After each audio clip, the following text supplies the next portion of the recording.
दोस्तों कल्पना कीजिए एक ऐसा अस्त्र जो न धुआं छोड़ता है, न बारूद उड़ाता है और न ही किसी रडार पर पकड़ा जाता है, पर उसकी एक किरण ही अमेरिका के सबसे महंगे फाइटर जेट को हवा में राख कर दे। उसकी एक तरंग चीन के सैटेलाइट्स को अंतरिक्ष में ही ठप कर दे और उसकी एक लहर दुश्मन के पूरे लेजर डिफेंस नेटवर्क को कुछ ही सेकंड्स में जलाकर खत्म कर दे। जी हाँ दोस्तों, ये कोई काल्पनिक कथा नहीं है, यह है भारत का वह रहस्यमयी अस्त्र जो अब तक पर्दे के पीछे था। नाम है काली 10,000। काली यानी किलो एम्पियर लिनियर इंजेक्टर। यह कोई आम लेजर या मिसाइल सिस्टम नहीं है, यह है वो रहस्यमयी हथियार जिसे भारतीय वैज्ञानिक दशकों से गुप्त रूप से विकसित कर रहे थे। पहले आया काली 500 जिसने दुश्मन के ड्रोनों और मिसाइलों के सर्किट को फेल करना सिखाया। फिर आया काली 5000 जो हवा में उड़ती किसी भी वस्तु को इलेक्ट्रॉनिक रूप से पंगु बना सकता था। और अब आया है काली 10,000 जो केवल भारत का ही नहीं पूरी दुनिया का सबसे घातक डायरेक्टेड एनर्जी वेपन है। काली 10,000 की सबसे बड़ी ताकत है इसकी अदृश्यता और सटीकता। अमेरिका का लेजर डिफेंस सिस्टम चाहे कितने भी अरब डॉलर का हो, वह महज एक दिशा में आने वाली मिसाइलों को रोकने में सक्षम है। लेकिन काली 10,000 की किरणें केवल मिसाइल नहीं रोकती, बल्कि दुश्मन के पूरे कमांड सेंटर को पलक झपकते ही बंद कर देती हैं। इसकी तरंगें इलेक्ट्रॉनिक सिग्नलों को तोड़ देती हैं, जिससे रडार, एयर डिफेंस सिस्टम और कम्युनिकेशन टावर्स सब चुप हो जाते हैं। दुनिया जिस थॉट डिफेंस सिस्टम पर इतराती है वह केवल बैलिस्टिक मिसाइलों से बचाव कर सकता है, लेकिन भारत का काली 10,000 मिसाइल आने से पहले ही उसका रास्ता खत्म कर देता है। अमेरिका का GMD सिस्टम जो इंटरकॉन्टिनेंटल बैलिस्टिक मिसाइल्स को हवा में पहचान कर मार गिराने का दावा करता है, वह भी इलेक्ट्रॉनिक इंटरफेरेंस के सामने कमजोर साबित हो सकता है। और चीन का साइलेंट हंटर, उसका नाम सुनकर भारत के वैज्ञानिकों को हंसना आ जाती है, क्योंकि काली 10,000 की ताकत के आगे वह केवल एक टॉर्च लाइट की तरह है। अब जरा सोचिए, जब कोई मिसाइल भारत की तरफ आए और हवा में पहुंचते ही उसका सिग्नल टूट जाए, उसका सिस्टम पिघल जाए और वह खुद हवा में ही फट जाए, तो क्या कोई दुश्मन फिर भारत की ओर आंख उठा पाएगा? काली 10,000 की रेंज को लेकर कई रिपोर्ट्स खुफिया हैं, लेकिन सूत्रों की माने तो यह प्रणाली 10,000 किलोमीटर के दायरे में किसी भी इलेक्ट्रॉनिक डिवाइस को निष्क्रिय कर सकती है, बिना कोई फिजिकल एक्सप्लोजन के।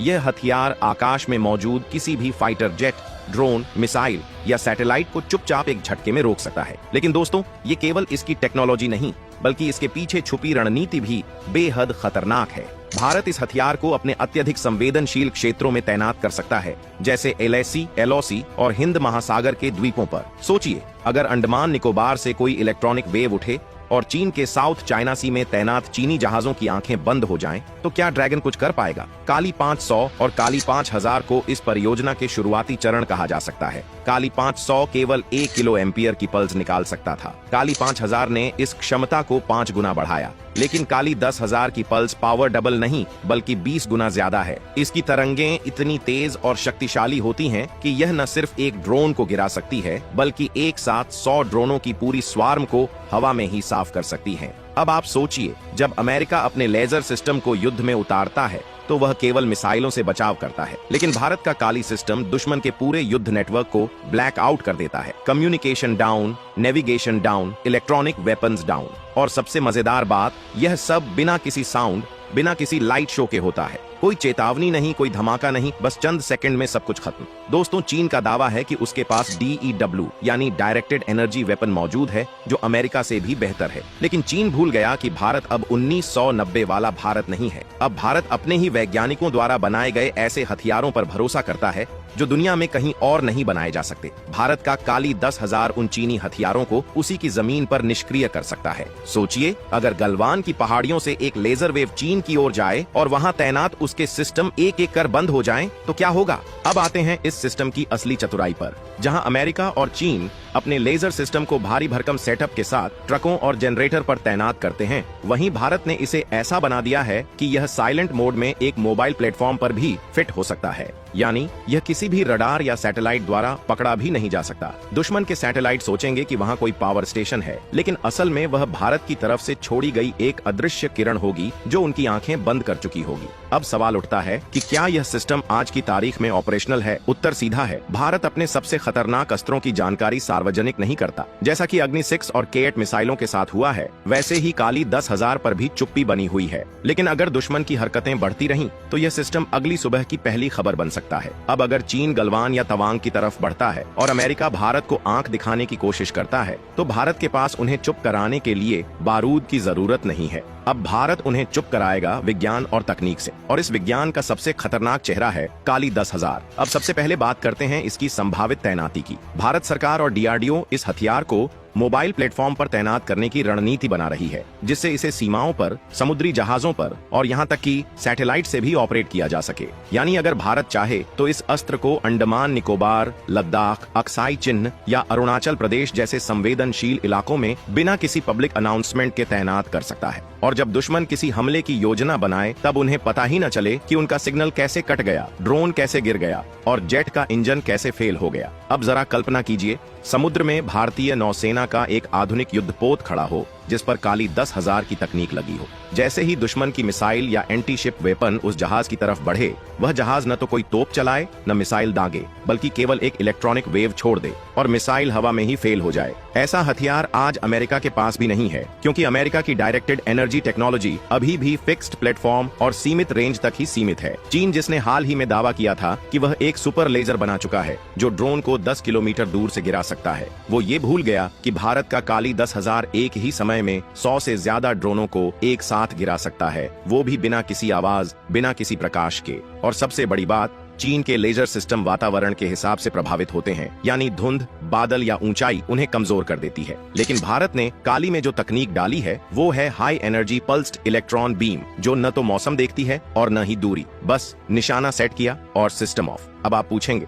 क्या ये सिस्टम सैटेलाइट्स को भी प्रभावित कर सकता है? जवाब है हाँ। भारत की योजना यह है कि भविष्य में काली 10,000 को LVM-3 या SSLV जैसे लॉन्च व्हीकल्स के जरिए अंतरिक्ष में भेजा जाए। वहां से यह सिस्टम दुश्मन के सैटेलाइट्स को निशाना बना सकेगा, चाहे वो निगरानी सैटेलाइट हो, कम्युनिकेशन सैटेलाइट या फिर एंटी सैटेलाइट वेपन्स हो। अमेरिका का X-37B, जिसे वह चुपके से ऑर्बिट में घुमा रहा है, उसे भी भारत का काली 10,000 पलक झपकते ही ब्लाइंड कर सकता है। यानी अब जंग सिर्फ जमीन पर नहीं, आसमान और अंतरिक्ष में भी लड़ी जाएगी, और भारत उस युद्ध के लिए तैयार है अपने सबसे रहस्यमय अस्त्र के साथ। और यह कोई सपना नहीं है, ये उसी तरह की रणनीति है जैसे भारत ने मिशन शक्ति के जरिए एंटी सैटेलाइट मिसाइल टेस्ट करके दिखाई थी, पूरी दुनिया को चौंकाते हुए। अब आइए देखते हैं कि काली 10,000 में कौन कौन सी वो विशेषताएं हैं जो इसे अमेरिका और चीन से आगे ले जाती हैं। पहला है इसकी AI आधारित लक्ष्य पहचान प्रणाली। जहां अमेरिका के हथियारों को मानव द्वारा निर्देशित किया जाता है, वहीं भारत का यह सिस्टम खुद से दुश्मन के इलेक्ट्रॉनिक हस्ताक्षरों को पहचान कर हमला करता है। दूसरा है इसकी ट्रांसपोर्टेबिलिटी। अमेरिका और चीन के लेजर सिस्टम भारी भरकम, जटिल और रडार पर साफ नजर आने वाले हैं, लेकिन काली 10,000 एक साधारण कंटेनर ट्रक में भी समा सकता है और इसे अचानक किसी भी इलाके में एक्टिव किया जा सकता है। तीसरी विशेषता है इसकी इलेक्ट्रोमैग्नेटिक वेव की तीव्रता, जो किसी भी कन्वेंशनल लेजर से 1000 गुना अधिक शक्तिशाली होती है। अमेरिका के सिस्टम अभी तक 150 किलोवाट की सीमा तक ही पहुंचे हैं, जबकि काली 10,000 की शक्ति 1 मेगावाट के बराबर मानी जा रही है। और चौथी है इसकी हाइपर वेव फोकसिंग तकनीक, जिससे यह सिर्फ सामने वाले लक्ष्य को नहीं, बल्कि एक क्षेत्र विशेष में मौजूद सभी इलेक्ट्रॉनिक डिवाइस को एक साथ निष्क्रिय कर सकता है। अब जरा कल्पना कीजिए, भारत चीन युद्ध की स्थिति हो, चीन ने अपने HQ-19 और red arrow missile defence system को तैनात कर दिया हो, लेकिन जैसे ही वह भारत की तरफ कोई मिसाइल लॉन्च करता है, उसका कंट्रोल सिस्टम फेल हो जाए, उसके रडार ब्लाइंड हो जाएं और उसका कम्युनिकेशन नेटवर्क कुछ ही सेकंड में ऑफलाइन हो जाए, तब चीन क्या करेगा? वह समझ भी नहीं पाएगा कि हमला हुआ भी है या नहीं। यही है भारत का गेम चेंजर, बिना गोली चलाए दुश्मन की पूरी सैन्य संरचना को पंगु बना देना। अमेरिका, जो खुद को मिलिट्री टेक्नोलॉजी में सर्वोच्च समझता है, उसके वैज्ञानिक भी अब काली 10,000 की अफवाहों से परेशान हैं। हाल ही में एक अमेरिकन थिंक टैंक ने कहा कि अगर भारत ने वाकई ऐसा वेपन तैयार कर लिया है तो इससे उसका फोर्स प्रोजेक्शन 10 गुना बढ़ जाएगा। यानी भारत अब सिर्फ डिफेंस नहीं करेगा, वह अब खुद आगे बढ़कर अपने दुश्मनों को चेतावनी देने की स्थिति में होगा। काली 10,000 सिर्फ एक हथियार नहीं है, यह भारत के आत्मविश्वास का प्रतीक है। यह दिखाता है कि हम सिर्फ परमाणु बम पर निर्भर नहीं हैं, हम ऊर्जा को भी अस्त्र में बदलना जानते हैं, और वह भी इतनी खामोशी से कि दुश्मन को संभलने का मौका ही ना मिले। जब दुनिया युद्ध के मैदान में टैंक, मिसाइल और फाइटर जेट्स लेकर उतरती है, तब भारत अब एक ऐसा अस्त्र लेकर आया है जो दिखाई नहीं देता, पर तबाही उससे भी ज्यादा करता है। काली 10,000 अब सिर्फ एक साइंस प्रोजेक्ट नहीं रहा, ये अब एक रणनीतिक हथियार है, और इसका सबसे बड़ा प्रमाण है भारत की चुप्पी। न DRDO कुछ कहती है, न सरकार। लेकिन अगर ध्यान से देखें तो भारत के बॉर्डर पर इलेक्ट्रॉनिक इंटरसेप्शन की गतिविधियां तेज हो गई हैं। इसका मतलब ये हो सकता है कि भारत टेस्टिंग फेज से ऑपरेशनल फेज की ओर बढ़ चुका है, और जब भारत किसी हथियार को सार्वजनिक नहीं करता तब समझ लीजिए कि वो हथियार सिर्फ डिफेंस के लिए नहीं बल्कि भविष्य की जंग को जीतने के लिए बनाया गया है। तो दोस्तों, अगली बार जब आप सुने कि चीन ने नया लेजर हथियार बनाया है या फिर अमेरिका ने नई मिसाइल लॉन्च की है, तो याद रखिए भारत का जवाब शोर नहीं करेगा। भारत का जवाब होगा शांत, अदृश्य और घातक, और उस जवाब का नाम है काली 10,000। अब आपका क्या कहना है इस वीडियो के बारे में? क्या भारत को इस सीक्रेट हथियार